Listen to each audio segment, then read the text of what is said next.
Dompet saya itu kita lihat nanti isinya berapa ya.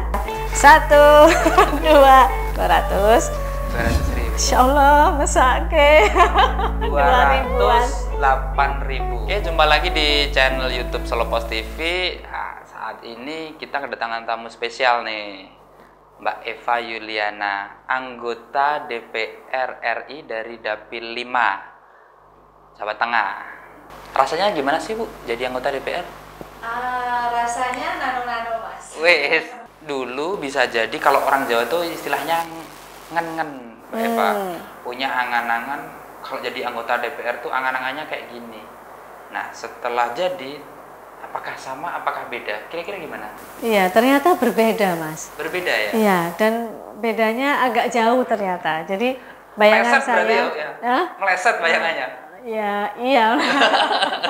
Tapi jangan tanya melesetnya pena apa nggak pena ya.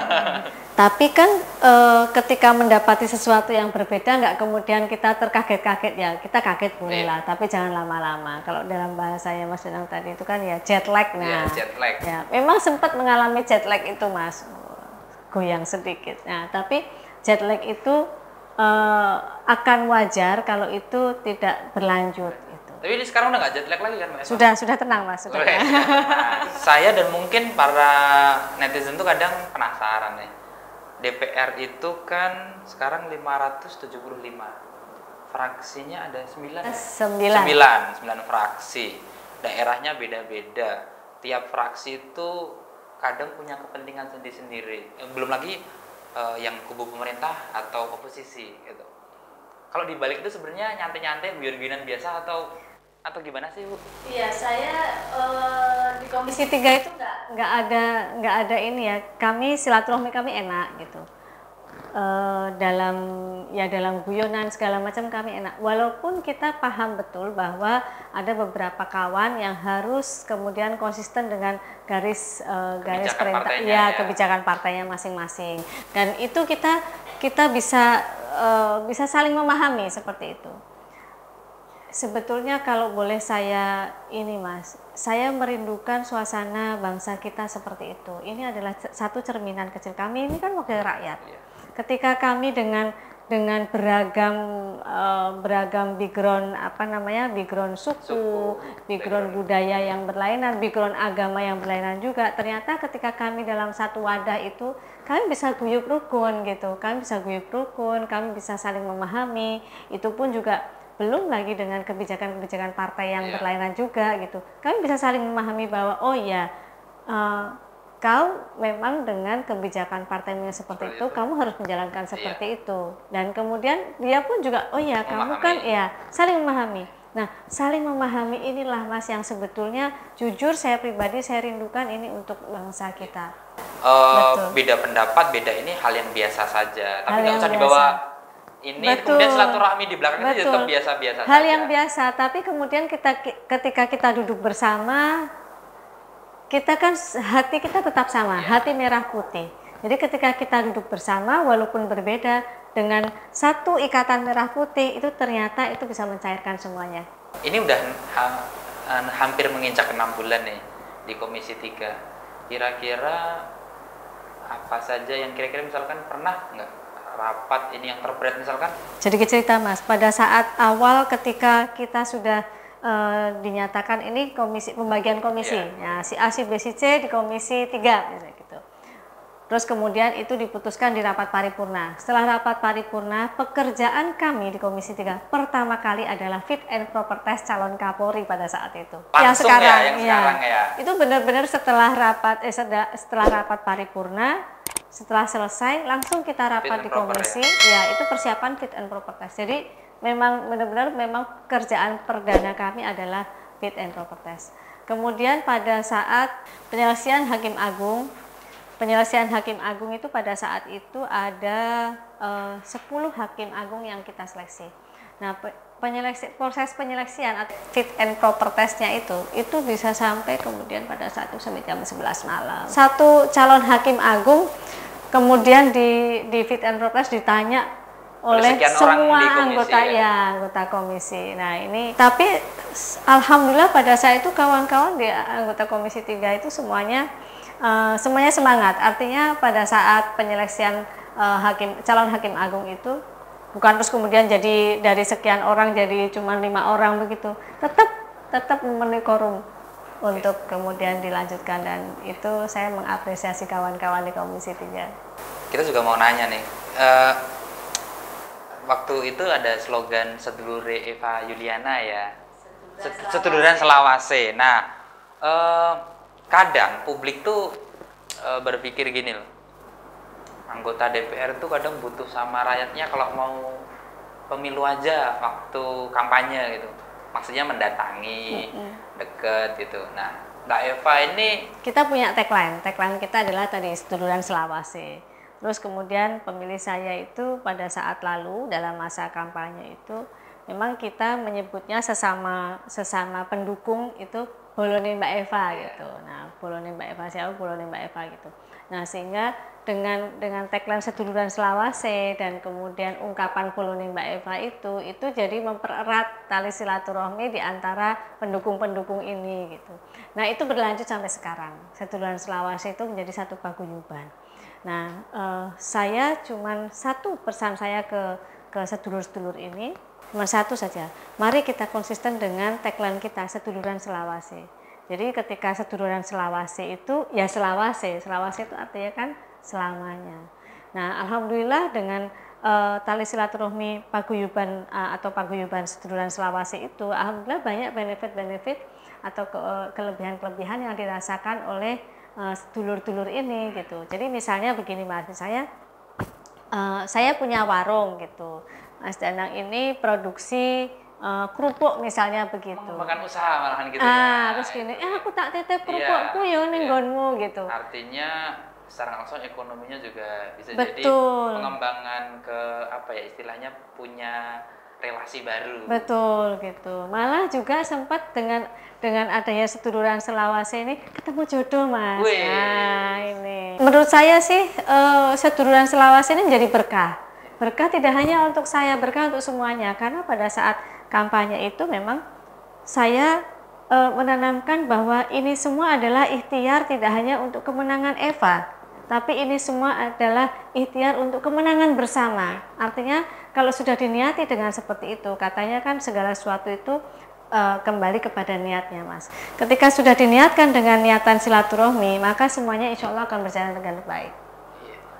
Tapi sekarang artinya konstituennya karena sekarang udah jadi wakil rakyatnya, seluruh masyarakat di Dapil ini juga menjadi bagian yang teraspirasi dari Mbak Eva juga ya. Jadi menjadi tanggung jawab saya kan, tidak hanya yang tergabung pada Seduluran Selawase, tentu seperti itu Mas, karena dengan dikukuhkannya saya wakil dari Dapil ini gitu. Tanggung jawab saya wakilnya seluruh rakyat, tidak hanya Dapil ini saja gitu. Mungkin kan Mbak Eva juga punya channel medsos ya, atau mungkin ada yang menghubungi lewat WA sering yang dikeluhkan tuh anggota DPR itu Mas, dari sejak mulai istri saya mau melahirkan, saya kan itu juga di WA? Iya, ya baik itu WA maupun sosmed gitu. Istri saya melahirkan, lah kan jawabannya loh, pas gawene aku ya ora perlu gitu.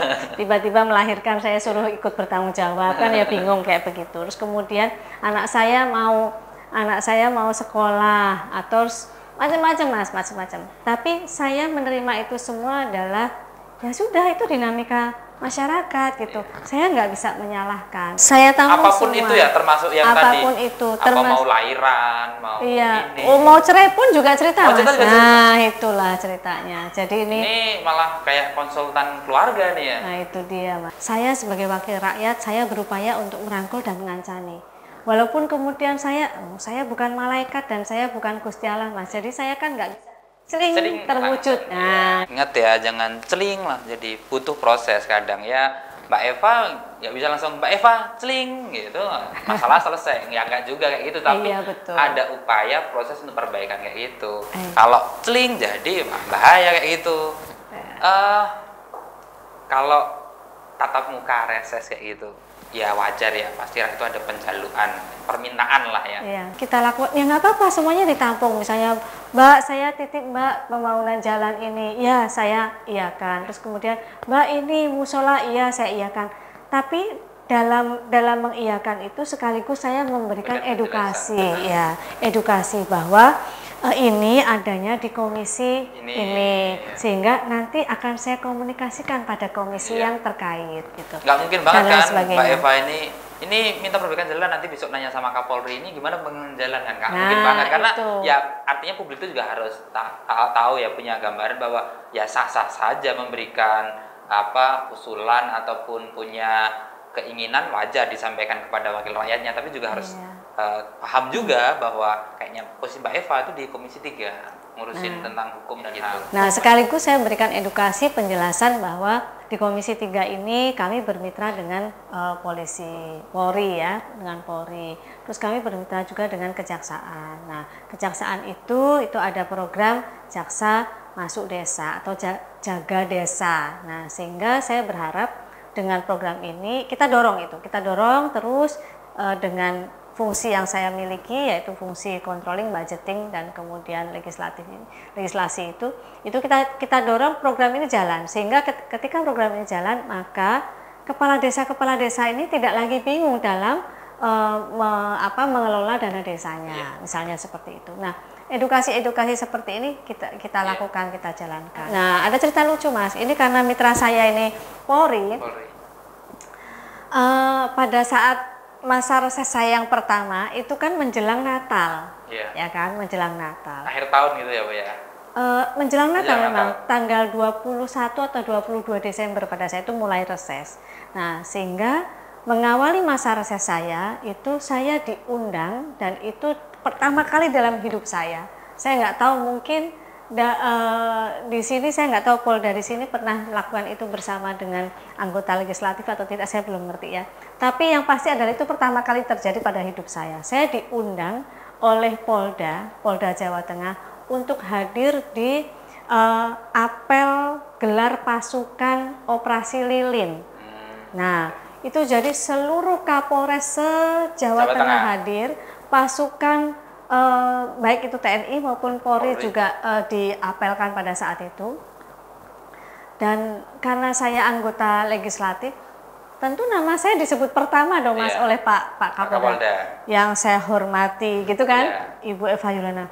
Wah, deg-degan juga kita ini. Waduh, wah ini pertama kali dalam hidup. Sensasinya ada, Mas. Nah, pada saat apel itu juga begitu. Saya kan keliling, kemudian ngecek pasukan itu ya? Ya, kita cek pasukan. Pak Kapolda ke saya gini, Ibu, kalau saya kan sudah sering ngecek seperti ini, Ibu kan belum pernah. Coba Ibu nanti cek bagaimana kesiapan pasukan ini. Saya bingung, iki saya tak cek apa nih gitu. Akhirnya saya tanya gini, Mas, pelurunya sudah siap belum? Sudah siap, Ibu, gitu. Pelurunya dikeluarkan gitu kan, peluru gas air mata. Wah, ini isi atau ngobos? Bagaimana cara saya mengecek, Ibu, ngetes ini peluru? Kan harus ditembakkan ya? Iya, betul. Saya bilang jangan sudah. Nah, itu pelajaran pertama saya, Mas, ketika bermitra dengan Polri. Nah, kalau sekarang suruh cek pasukan, mungkin insya Allah sudah lancar sekarang. Lancar ya. Tapi sebenarnya tadi balik yang jaga desa tadi, sebenarnya jangan dianggap remeh itu ya, karena kan sekarang dana desa tuh gede ya.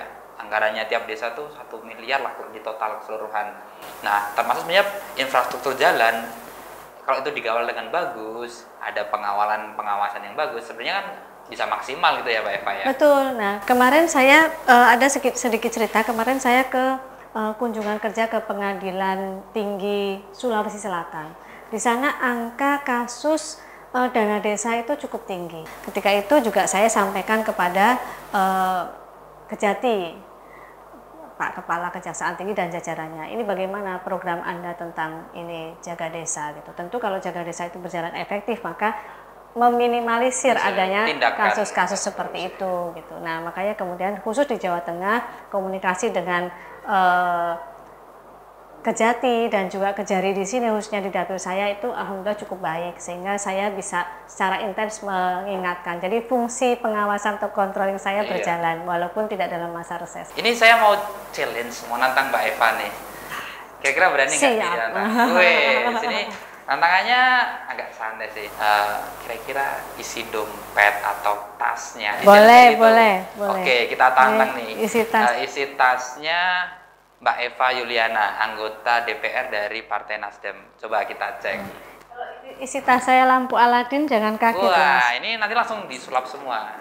Nah, ini tas saya, loh, tas saya biru, Mas. Ini Sesuai menandakan partai. Oh iya, oke.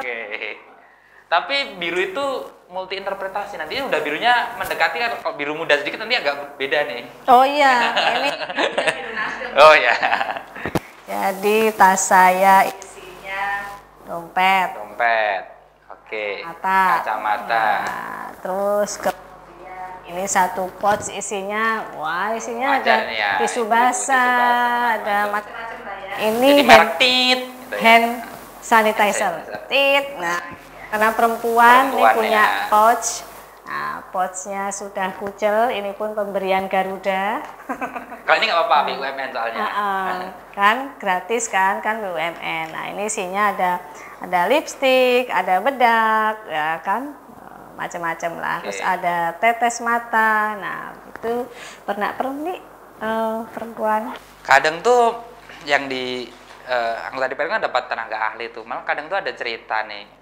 Jadi agak aneh tuh, katanya kalau mau nyari recehan tuh malah sama ke Mbak Eva gitu. Beneran tuh kayak gitu.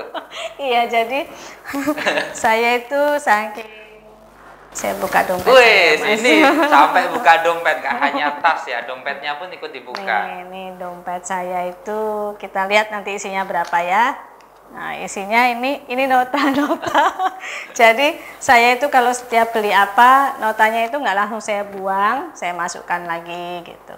Ini lihat ya pemirsa, dulur-dulur uang saya 1, 2, 200.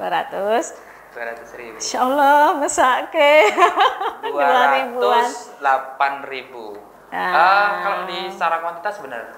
Yang merah hanya 2 lembar, yang hijau 2.000-an 4 lembar. Jadi benar itu. Jadi gini, sebelum ini sempat ngobrol-ngobrol juga dengan beberapa teman-teman. Mbak Eva tuh gitu kadang kalau nyari receh-receh itu malah nanya ke anggota DPR-nya gitu. Jadi saking saya itu beginilah gitu ya. Terus jadi suatu ketika ada staf saya ini ya, Ibu izin, saya butuh receh gitu. Maksudmu ya Ibu punya nggak receh? Kenapa itu? Maaf ya Bu, saya punyanya ratusan ribu tuh Mas. Wah, ya wis rapo pola. Dan itu akhirnya malah jadi kebiasaan. Ya. Kalau ngomongin kayak gitu, artinya nggak ada yang berubah ya, Mbak Eva sejak sebelum jadi anggota DPR dengan setelah jadi anggota DPR, ya saya tetap seperti ini. Gitu. Kalau secara apa namanya pembawaan segala macam tetap seperti ini Mas. Saya tetap senang makan di pinggir jalan daripada di ini gitu ya. Warung-warungnya, warung kaki lima. Terus saya tetap penggemar nasi liwet. Itu kalau nasi liwet itu paten Mas. Nasi liwet Cabuk Rambak itu paten. Wajib itu. Nah, jadi ya memang ya beginilah adanya gitu. Kalau dalam bahasa Arabnya itu al-ladifi Mas. Iya. Mbak Eva tuh dulu di Solo lumayan lama. Dulu SMP SMA ya? SMP SMA. Nah, di Al-Muayyad Solo. Nah, jadi pasti lumayan familiar dengan kuliner Solo. Nah, sekarang sebutkan 3 kuliner Solo yang paling disukai Mbak Eva. Nasi liwet, Cabuk Rambak, Timlo Solo. Oke, keren. Di Jakarta bisa menemukan 3 kuliner itu? Mungkin nasi liwet suka ada, cuman rasanya jauh berbeda Mas. Jauh beda? Iya. Cabuk Rambak susah. Susah. Cabuk Rambak susah ini. Timlo kadang-kadang ada, cuman rasanya juga nggak nendang ya. Nah, ini mumpung di Solo berarti sekaligus. Oh ya, putu Mas. Putu, nah, ya. Oke, itu ngobrol-ngobrol saya dengan Mbak Eva. Ingat ya, isi dompetnya anggota DPR tuh Rp208.000. Jadi banyak ilmu juga tadi, bukan hanya soal itu tuh have fun aja soal itu, tapi banyak cerita juga. Sempat jet lag tapi udah sekarang menguasai, jadi ya banyak pengalaman lah. Ya tetap dekat dengan konstituen gitu, tetap menjaga silaturahmi lah ya. Biar jadi setelah jadi anggota DPR pun tetap menjaga ikatan ya. Betul. Jangan sampai namanya seduluran tuh ya selawase ya gitu. Betul. Itu dulu ngobrol-ngobrol kita dengan Mbak Eva, anggota DPR RI dari Komisi 3 dari Partai Nasdem. Terima kasih, jumpa lagi di video berikutnya.